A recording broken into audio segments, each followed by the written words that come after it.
Organizational behavior helps managers explain, predict, and influence behavior in the workplace. So, influencing behavior is probably one of the greatest interests to a practicing manager. I happen to be a supervisor at Boca Regional Hospital for a medical office. And once you're equipped with knowledge about your employees' work behaviors, you can use it to optimize performance by providing effective direction and guidance.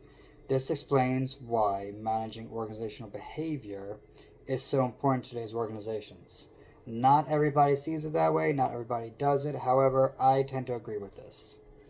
The second thing I was asked to talk about was to compare the book's argument that the success of an organization lies within its people with the argument that every employee is replaceable and expendable. Which one do I consider more compelling?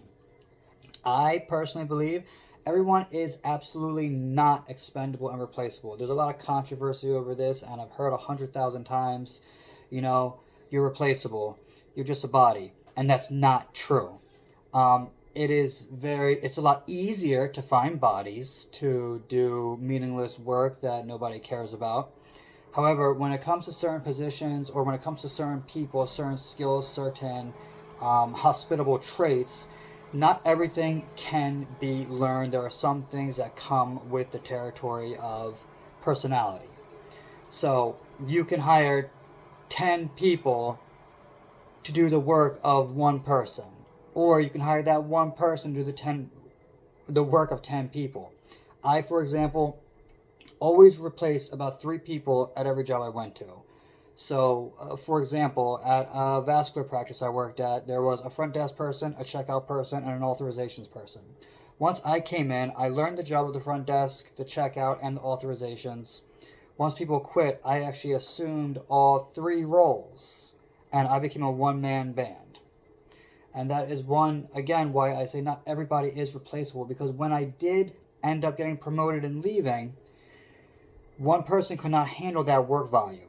And it was before about a month that the person threatened to quit, and my boss at the time had to hire, once again, 2 more people. So it took 3 people originally to replace my work ethic, which is why I say not everything and everybody is replaceable and expendable. Some employees possess certain skills, like I said, certain relationships, judgments that are difficult to replace. Organizational performance depends on engagement, culture, and driven people. Investment in training, leadership, and culture yields sustained competitive advantages. Okay? Higher retention rates equal lower turnover costs, plus stronger institutional knowledge. And again, that is why I believe that. Thank you.